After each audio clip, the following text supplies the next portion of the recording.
I'm Sam Vaknin, and I'm the author of Malignant Self-Love, Narcissism Revisited. We can divide the spouses, mates, and intimate partners of narcissists into two categories. Those who persist, insist, try to maintain the relationship, preserve it, and enhance it, and create intimacy, and those who, upon discovering the true face of the narcissist, withdraw, detach, and if they are married to the narcissist, divorce him. On the face of it, there is no typical partner or mate who binds with the narcissist. They come in all shapes and sizes. The initial phases of attraction, infatuation, and falling in love are pretty normal. The narcissist puts his best face on, and the other party is blinded by budding love. The natural selection process occurs only much later, as the relationship develops and is put to the test, and as the narcissist tires of maintaining the facade, let the mask slips and discovers and covers his true face.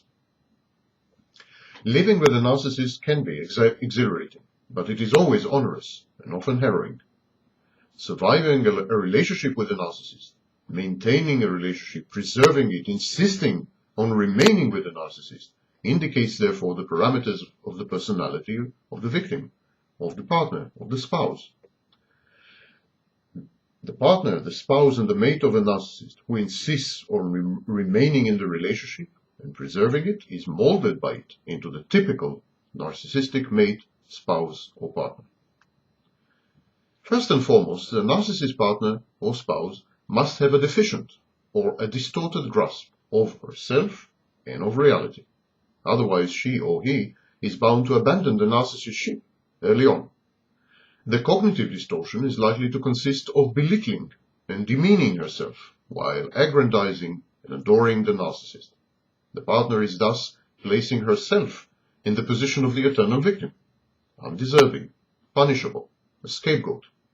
Sometimes it is very important to the partner to appear moral, sacrificial, and victimized. At other times, she is not even aware of this predicament. The narcissist is perceived by her to be a person in position to demand these sacrifices from her, because he is superior in many ways, intellectually, emotionally, morally, professionally, or financially. The status of professional victim sits well with a partner's tendency to punish herself. This zone. She feels comfortable in abusive situations. She has, in other words, a masochistic streak. The tormented life with the narcissist is just what she is after, and, to her mind, just what she deserves. In this respect, the partner is the mirror image of the narcissist.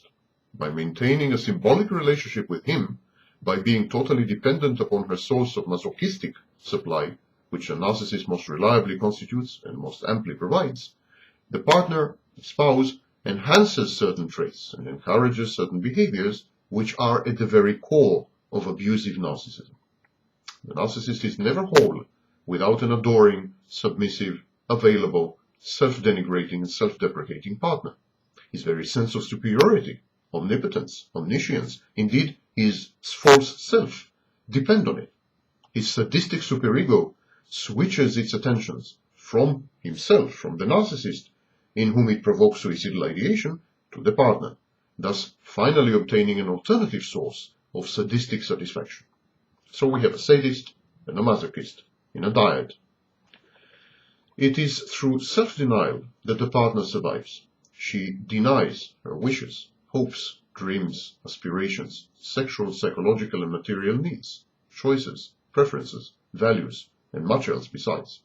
She perceives her needs as threatening because they might engender the wrath of the narcissist's godlike supreme figure.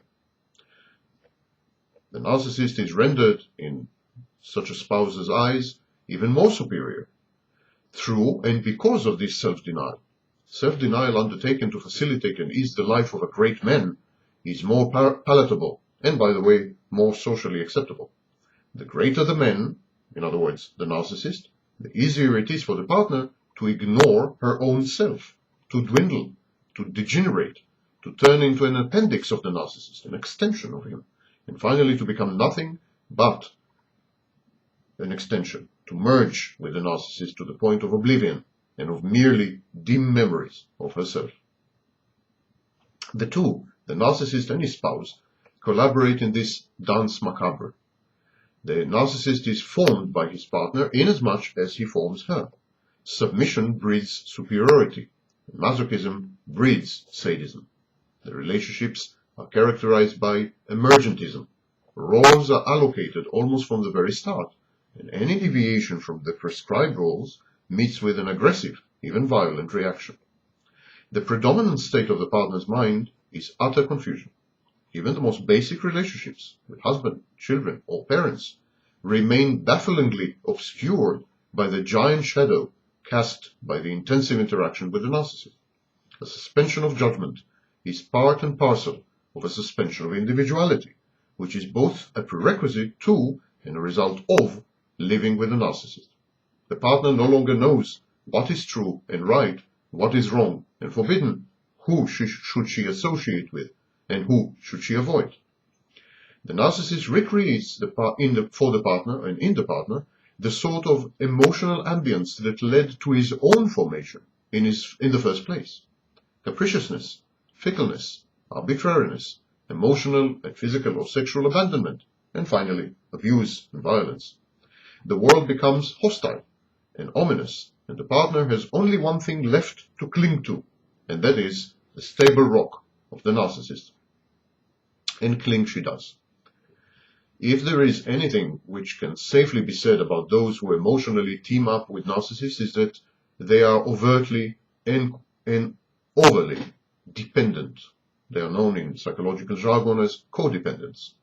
The partner doesn't know what to do, and this is only too natural in the mayhem that is a relationship with a narcissist.